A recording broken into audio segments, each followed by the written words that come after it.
በየቀኑ ከስልካችሁ ጋር የምታሳልፉት ጊዜ በጣም ብዙ ከሆነ በዛ ላይም ደግሞ ስክሮል የማድረግ ችግር ካለባችሁና አሊያም ደግሞ መጥፎ የምትሉት ልማድ ካላችሁ ምናልባትም ይህ መጽሐፍ ሊረዳችሁ ይችላል። ዶፓሚን ኔሽን የተሰኘ መጽሐፍ ነው። ጸሐፊዋም ሳይኮሎጂስትና ፕሮፌሰር የሆነችው አና ላምኪ ነች። በስታንፈርድ ዩኒቨርሲቲ ውስጥ የአዲክሽን ክሊኒክን የምትመራዋ ዋናዋ ሰው እሷ ነች።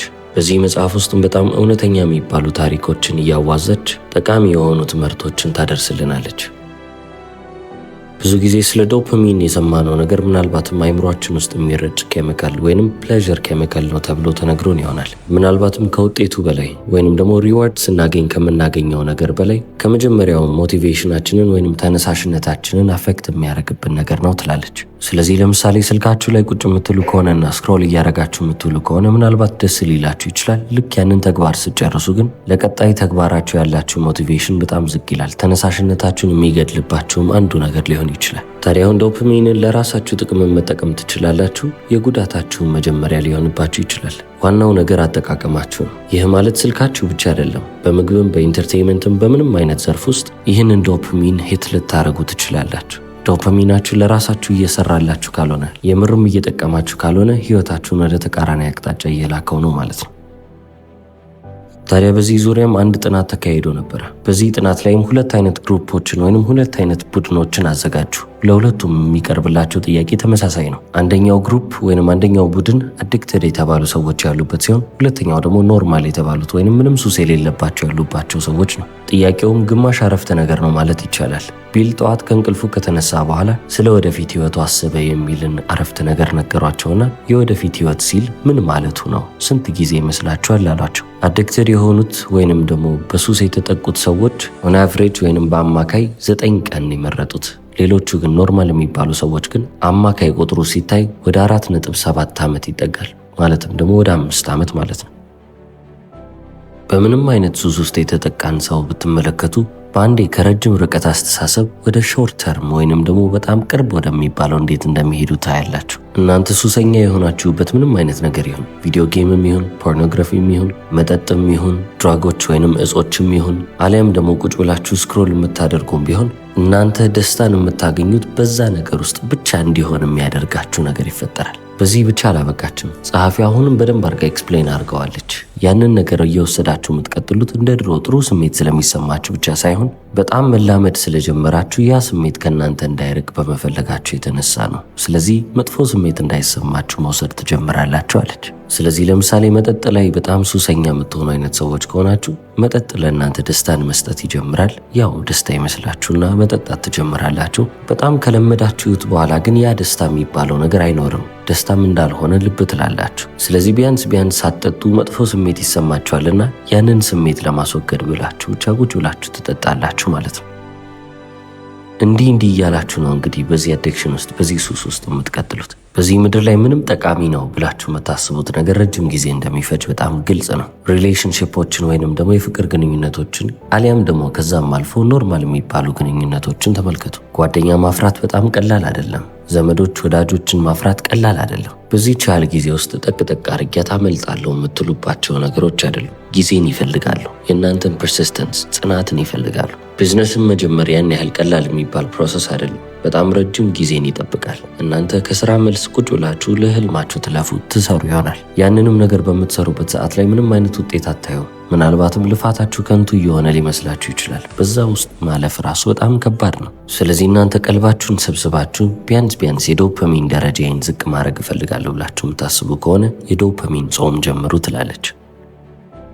እናንተ ተለክፌበታለሁ ሱስ ይዞኛል ብላችሁ የምታስቡትን ማንኛውንም ነገር ምረጡና ለ30 ቀን ያለዛ ነገር መኖር ጀምሩ። ያንን ነገር ለ30 ቀን ካስወገዳችሁና ለብቻችሁ ሆናችሁ ያንን ጊዜ ካሳለፋችሁ ለእናንተ የዶፓሚን ሌቨላችሁ እየተመለሰ ኖርማል እየሆነ ይሄዳል ትላለች። ስለዚህ ምን ላንብብ? በጣም ሱስ ይዞኛል ብላችሁ ከምታስቡት ከምንም አይነት ነገር ጋር ለመላቀቅ ከፈለጋችሁ ዶፓሚን ኔሽን የሚለውን መጽሐፍ እንድታነቡ መክራችኋለሁ።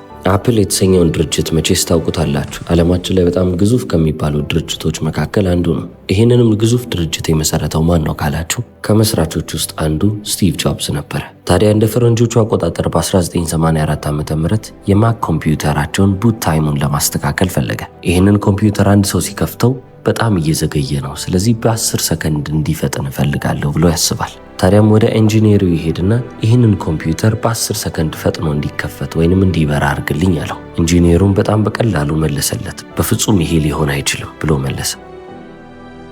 ስቲቭ ጆብስም ይህንን መልስ ለመስማት አልነበረም የመጣው። ስለዚህ ወዲያውኑ በሌላ ጥያቄ አጣደፈው። ይህንን ነገር ካላደረክ፣ ይህንን ኮምፒውተር በ10 ሰከንድ ፈጠን ብሎ እንዲበራ እንዲከፈት ካላደረክ አንድ የምትወደው ሰው ይሞታል ቢባልና ህይወት በእጅ ላይ ቢሆን ማድረግ ትችላለህ ወይ ብሎ ጠየቀው። ኢንጂነሩም አዎ የሰው ነፍስ እጅ ላይ ካለማ እንደምንም ብዬ ላረገው እችላለሁ ብሎ መለሰ። ስለዚህ ስቲቭ ጆብስ ዞር አለና ካጠገቡ የነበረ ዋይት ቦርድ ነበረ፣ እዛ ላይ ሂሳብ ማስላት ጀመረ ማለት ነው። እነዚህን ማክ ኮምፒውተሮች የሚጠቀሙ 5 ሚሊዮን የሚሆኑ ተጠቃሚዎች አሉን አለ። እያንዳንዱ ሰው ይህንን ኮምፒውተር በየቀኑ ቢጠቀምና በየቀኑ ለማብራት እቺን 10 ሰከንድ እያባከነ ከሆነ በአመት ውስጥ 5000 የሚሆኑ ሰዓታቶች እየባከኑ ነው ማለት ነው። ይህ ማለት የሰው ልጅ እስከ 75 ዓመት ይኖራል ቢባል የ7 ሰዎችን ህይወት የሚወስድ ጊዜ ነው አለ። ኢንጂነሩም ይህንን ተረዳና እሺ ይህንን ነገር ለማስተካከል እሰራለሁ አለ። ለ3 ሳምንት ይህንን ፕሮጀክት ቁጭ አድርጎ ሲሰራው አለ ኮምፒውተሩንም አሻሽሎ አመጣው። የድሮ ማክ ከሚበራበት ፍጥነት በ10 ሰከንድ ሳይሆን በ28 ሰከንድ እንዲፈጥን ማድረግ ቻለ። ወደ ኋላ ልመልሳችሁ። አሁንም የመጀመሪያው አይፖድ ሲመጣ ምንድን ነበር ማስታወቂያው ላይ የሚለው? 1000 ዘፈኖች በኪሳችሁ ውስጥ የሚል ማስታወቂያ ነበር ሲያስነግሩ የነበሩት። በአንድ ዲቫይስ ውስጥ በአንድ ትንሽዬ ስልክ በምትመስል ነገር ውስጥ እንዴት የሰው ልጅ 1000 ሙዚቃ ይይዛል የሚል ሐሳብን የጫረ ነበር። ምክንያቱም በጊዜው እንደዚህ አይነት ፕሮዳክት ይዞ የወጣ ምንም አይነት ድርጅት አልነበረም ነበር። በጣም ተቀራራቢ የተባለው እንኳን የጃፓን ምርት የነበረው ቶሺባ ድራይቭ ነበር። ስለዚህ ስቲቭ ጆብስ በዛን ወቅት ያደረገው በጣም ቀላል የሚባለውን ነገር ነው። ባዶ ቼክ አወጣና እዛ ላይ $10 ሚሊዮን ብሎ ጻፈ። ምን እንደሚያስፈልጋችሁ አላቅም፣ እንዴት አድርጋችሁ እንደምትሰሩት አላቅም፣ ከየትም ብላችሁ ስልክ በምታክል ነገር ውስጥ 1000 ሙዚቃ መያዝ የሚችል ትንሽዬ ፕሮዳክት ይዛችሁ ነው ብሎ የ$10 ሚሊዮን ቼክ ሰጣቸው ማለት ነው። $10 ሚሊዮን የተቀበሉት ቡድኖችም በ8 ወር ውስጥ ሃርድዌሩንም ሶፍትዌሩንም ዩአይኑንም ጨርሰው ሊያስረክቡት ቻሉ። ታዲያ አሁን እነዚህን እውነተኛ ታሪኮች ከየት ነው ያመጣቸው ካላችሁ ስቲቭ ጆብስ የተሰኘውን መጽሐፍ ካነበባችሁ ዓለማችን ላይ የመጀመሪያ የተባለውን $1 ትሪሊየን ካምፓኒ አፕልን እንዴት እንደመሰረተው የሚያስረዳ መጽሐፍ ነው። የመጽሐፉም ርዕስ ስቲቭ ጆብስ ሲሰኝ ጸሐፊውም ዋልተር አይዛክሰን ይባላል። The Psychology of an Obsessive Perfectionist ብለው ነው የገለጹት። ይህ ማለት በጣም ትልቅ ልክፍት ያደረበት ሁሉም ነገር ፐርፌክት እንዲሆን የሚጠብቅ ሰው ማለት ነው። ስቲቭ ጆብስ በምን ይለያል ካላችሁ በቂ የሚባል ነገር እሱ ጋር አይሰራም። አንድ ነገር በቂ ስለሆነ ብቻ አይሰራም፣ ከዛም በላይ ማደግ አለበት።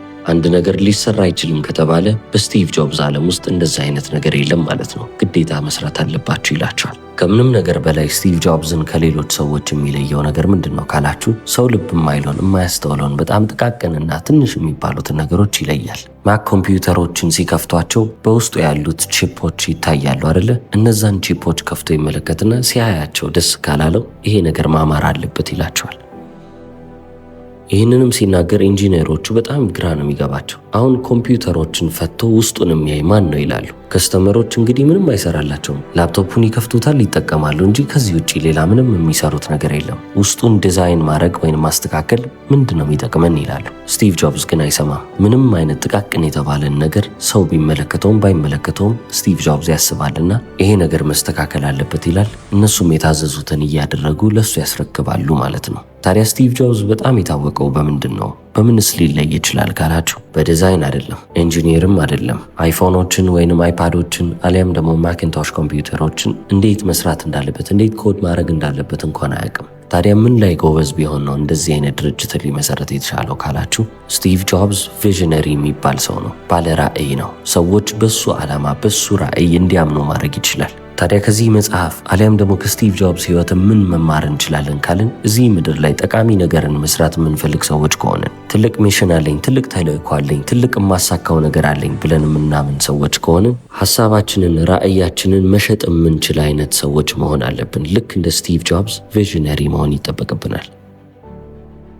በመጨረሻም ታላቅነታችሁ የሚለካው በምትጨምሩት ወይንም አድ በምታደርጉት ነገር ሳይሆን በማታደርጉት ነገርና በምታስወግዱት ነገር ላይ ነው። ስለዚህ እኔ ትልቅ ዓላማ አለኝ፣ ትልቅ ሚሽን አለኝ፣ መሪ ለመሆን የተፈጠርኩት ብላችሁ የምታስቡ ከሆነ አሁን ያልኳችሁን ስቲቭ ጆብስ የተሰኘውን መጽሐፍ ማንበብ አለባችሁ። እንግዲህ ጊዜው የሶሻል ሚዲያ ነው። ሁሉም ሰው እንግዲህ ወጥቶ ማውራትን ትቷል። ስልኩ ላይ የተጣበቀን ሰው ነው የምትመለከቱት። ታዲያ ሰው ስታገኙ ከሰው ጋር እንዴት ማውራት እንዳለባችሁ ማታውቁ ከሆነ ወይንም ደግሞ ኦክወርድ እየሆነባችሁ ከሰው ጋር ማውራት እስኪጠፋባችሁ ድረስ የምትንተባተቡ ከሆነ ወደ ቀጣዩ መጽሐፍ ልመራችሁ ነው። How to Win Friends and Influence People የተሰኘ መጽሐፍ ነው። ጸሐፊውም ዴል ካርኔጊ ይሰኛል። ስለዚህ መጽሐፍ መቼስ ከዚህ በፊትም ሰምታችኋል ብዬ አስባለሁ። አብዛኛውን ጊዜ ሰዎች ኮንቨርሴሽን ሲይዙ ወይንም ከሰው ጋር ሲነጋገሩ ስለ ራሳቸው ብቻ ነው የሚያስቡት ይላል። እንዴት አይነት ድምፅ ነው እያወጣሁ ያለሁት? ይህ የማናገረው ሰው እኔን ይወደኝ ይሆን? እንደነዚህ አይነት ጥያቄዎች ሁሌም ቢሆን በአይምሯችን ላይ ይመጣሉ። ጸሐፊው ግን በፍጹም ስለ እነዚህ አይነት ነገሮች ማሰብ የለባችሁም ይላል። ታዲያ ምን ትመክረኛለህ ብላችሁ ዴል ካርኔጊን ብትጠይቁት የምታናግሩትን ሰው ሙሉ ለሙሉ ለመረዳት ብትሞክሩ እነሱ የበለጠ ወደ እናንተ እየተሳቡ እናንተን እየወደዷችሁ ይመጣሉ ይላል። በጣም አሪፍ ከሚባሉት ሀሳቦች መካከል የእያንዳንዱን ሰው ሲክሬት ኦብሰሽን ፈልጉ የሚለው ሀሳቡ ነው። እኔ ጋር ብትመጡና እኔ ከልብ የምወደውን ሳወራው ደስ የሚለኝን ነገር ፈልጋችሁ የምታውቁ ከሆነና ያንን ሀሳብ የምታነሱብኝ ከሆነ ስለዛ ነገር ናንስቶፕ ላወራ እችላለሁ አይደለ? ቁጭ ብዬ ላስረዳችሁና ለሰዓታት ላወራ እችላለሁ። እያንዳንዱም ሰው ይህ ሲክሬት ኦብሰሽን አለው። ስለ የሆነ ቶፒክ፣ ስለ የሆነ ርዕስ ለሰዓታት ማውራት ይወዳል ያደርገዋልም። ስለዚህ ያንን የሚያስወራውን ነገር መፈለግ መቻል አለባችሁ ይላል። ታዲያ ሰዎች ስለሚወዱት ታሪክ፣ ስለሚወዱት ርዕስ ቁጭ ብላችሁ አዋራችሁ ማለት ያንን ነገር ያወሩት ከእናንተ ጋር ስለሆነ ለዛ ርዕስ ያላቸው ትልቅ ፍቅር አለ። ያንንም ፍቅር ለእናንተ እያጋሯችሁ ይመጣሉ። ስለዚህ በህይወታችን ውስጥ ከማንም ጋር ስንገናኝ ኢንትረስቲንግ ለመሆን አንሞክር፣ ወይንም ደግሞ እኛ ራሳችንን የተሻለ አድርገን ለማቅረብ አንሞክር፣ ወይንም ሰዎች እንዲወዱን መስለን አንቅረብ። ከዛ ይልቅ እነሱን ኢንትረስቲንግ ለማድረግ ወይንም ኢንትረስቲንግ የሆነ ድላቸውን ነገር ፈልጋችሁ ለማግኘት ሞክሩ ነው የሚለን። ምክንያቱም ከሰው ጋር የምርም ኮኔክት የምታደርጉትና ክሊክ የምታደርጉት እነሱ ስለሚፈልጉት ነገር ማውራት ስትጀምሩ። ይህንንም ደግሞ ፌክ ማድረግ የለባችሁም። ጄኒዌንሊ እነሱ ስለሚወዱት እነሱ መናገር ስለሚፈልጉት ነገር የምርም ኢንትረስትድ መሆን አለባችሁ። ፍላጎት ሊያድርባችሁ ይገባል። ፍላጎታችሁ የሚያድረው እነሱ በሚያወሩት ነገር ላይ ሳይሆን እናንተ እነሱን ፊገር አውት ለማድረግ በምትሞክሩበት ሂደት ላይ ነው። እነሱን የማወቅ ጉጉት በውስጣችሁ ሲኖር እነሱን ለማወቅ ትሞክራላችሁ። ያ ማለትም ደግሞ እነሱ የሚያስደስታቸውን ነገር የበለጠ እየነገሯችሁ ይመጣሉ ማለት ነው። ምክንያቱም በአጠቃላይም ኮንቨርሴሽን የሚባለው ወይንም ንግግር የሚባለው ነገር ልክ እንደ ዳንስ ነው። እናንተ ስማርት መስላችሁ ብልህ መስላችሁ ለመቅረብ አትሞክሩም። ሌላኛውንም ሰው ለማስደመም አትሞክሩም። እናንተ ስለ እነሱ ማወቅ ብቻ ነው የምትፈልጉት። እናንተ ትሰጣላችሁ፣ እነሱ ይቀበላሉ። እነሱ ይሰጣሉ፣ እናንተም ትቀበላላችሁ። ነገር ግን ሚዛኑን በአብዛኛው በመስጠት ላይ ብታረጉት፣ እናንተ ከምትቀበሉት በላይ እየሰጣችሁ ብታልፉ የተሻለ ፖዚቲቭ የሆነ ኤክስፒሪየንስ ይኖራችኋል። ወደ ቀጣዩ መጽሐፍ እንለፍ። በማይክል ኢስተር የተጻፈው The Comfort Crisis የተሰኘውን መጽሐፍ እናገኛለን። ከዚህ መጽሐፍ ውስጥም ትልቅ የተባለውን ሀሳብ ስናነሳ ኮምፈርት ክሪፕ ስለሚባል ነገር እናወራለን። በመጽሐፍ ውስጥም አንድን ጥናት አካቶልን ነበረ። ይህም ጥናት የዳን ጊልበርት ነው። ጥናቱም የተከናወነው TSA ኤጀንቶች ላይ ነው። ኤርፖርት ውስጥ ፍተሻን የሚያከናውኑት ባለሙያዎች ማለት ነው። ኤርፖርት ውስጥ ይዛችሁ መግባት የሌለባችሁን ነገር ይዛችሁ እንደገባችሁና እንዳልገባችሁ የሚለዩላችሁ እነሱ ናቸው። ስለዚህ ከጠረጠሯችሁ ሊያስቆሟችሁና ዞር አድርገው ሊፈትሿችሁ ይችላሉ። ስለዚህ ትሬቶቹ ብዙ ናቸው። አደገኛ የሚሆኑት ነገሮች ወይም የሚያስፈሩ ነገሮች ብዙ ናቸው በሚባለው ሰዓት ላይ ቁጥጥሩ የጠበቀ ይሆናል። ነገር ግን እነዚህ አደጋዎች ባልነበሩበት ሰዓትም ምንም አይነት ትሬት በማይመለከቱበትም ሰዓትም ተመሳሳይ የሆነ ቁጥጥርን ያከናውናሉ ይላል። ወንጀሎች ቀንሰዋሉ ወይንም ደግሞ ትሬቶች የሉም ብለው ዝቅ ሊሉ አይችሉም፣ ወይንም የሚያደርጉትን ቁጥጥር ሊቀንሱ አይችሉም። አይምሯችንም ልክ እንደዚህ ነው የሚሰራው። ነገር ግን አይምሯችን ከትሬት ይልቅ አደጋ ያላቸውን ነገሮች ከመፈለግ ይልቅ ችግሮችን ነው የሚፈልገው። ይህ ማለት አይምሯችን ፕሮብለም ሶልቪንግ ማሽን ነው ማለት ነው። ችግሮችን ለመፍታት ነው የተፈጠረው። ስለዚህ ምንም ያህል በህይወታችሁ ውስጥ ኮምፎርታብል ብትሆኑ ወይንም ምቾት ቢሰማችሁ አሁንም አይምሯችሁ ያለበት ደረጃ ተመሳሳይ ነው። ችግሮችን መፈለጉን አያቆምም። እንደውም የበለጠ ምቾት ሲሰማን ህይወት በጣም እየቀለለልን፣ በተጨማሪም ደግሞ ደስተኛ እየሆነን ምንመጣ ይመስለናል። እሱ አይፈጠርም። በትናንሽ ነገሮች መበሳጨት የምንጀምረው የዛኔ ነው። ሁሉም ነገር ምቾት ሲሆንብን የዛኔ ትናንሾቹም ነገሮች እኛን ማናደድ ይጀምራሉ። ስለዚህ ይበልጥም ከዚህ መጽሐፍ መውሰድ ያለብን አንድ ብቸኛው ነገር ምንድን ነው ካልን ድብርትን መፈለግ ነው። በቃ አክቲቭሊ ሊደብረን ይገባል፣ ወይንም ደግሞ ለብቻዬ መቀመጥ አለብኝ ብለን ቁጭ ማለት መልመድ ይጠበቅብናል። በእኛ ውስጥ ዲፎልት ሞድ ኔትወርክ የተባለ ሲስተም አለን። ምንም አይነት ስቲሙሌሽን ሳይኖር ሲቀር፣ ምንም አይነት እኛን የሚይዘን ነገር ሳይኖር ሲቀር ሙሉ የሰውነት ስርዓታችንን ሪቻርጅ ያደርግልናል ወይንም ደግሞ ኤነርጂያችን ይሞላል። ታዲያ አሁን እንደዚህ አይነት የድብርት ጊዜ ስላጣን ምንም አይነት ሲስተማችን ሪቻርጅ የሚያደርግበትን ሁኔታ ልናገኝ አልቻልም ማለት ነው። ስልካችን በየደቂቃው በኖቲፊኬሽን የሚያጨናንቀን ከሆነ፣ ሁሌም ቢሆን በሆነ ነገር ቢዚ የምንሆን ከሆነ እንግዲህ መተንፈሻ ጊዜ የለንም ማለት ነው። ስለዚህ አይምሯችንም ሪቻርጅ የሚያደርግበትን ስፔስ ያጣል። ስለዚህ ታክሲ ውስጥ ከሆናችሁ ምናልባትም የታክሲውን ሙዚቃ ማጥፋት ባትችሉም ከራሳችሁ ጋር ጊዜን ለማሳለፍ ሞክሩ። ስልካችሁን አታንሱት። በተጨማሪም መኪና የምትይዙ ከሆነ ሬዲዮን አትክፈቱት፣ ሙዚቃ ይቅርባችሁ። አይምሯችሁ ሪቻርጅ እንዲያደርግ እስቲ ፍቀዱለት። እቤትም ከሆናችሁ ምንም አይነት ስራም ከሰራችሁ በኋላ እረፍት ብላችሁ ያስባችሁት ጊዜ ምንም አይነት ስቲሙሌሽን የሌለበት ጊዜ መሆን አለበት። የዛኔ ውስጣችሁም እናንተም እየታደሳችሁ ትመጣላችሁ። ዘ ኮምፎርት ክራይሲስ የተሰኘው መጽሐፍ ላይ ስለ እነዚህ አይነት ሀሳቦች ይወራል ማለት ነው። እነዚህን መጽሐፎች አንብባችሁ እንደምትጠቀሙ ተስፋ አረጋለሁ። እስከ መጨረሻው ስለተከታተላችሁ ላይ አመሰግናለሁ። ቻው።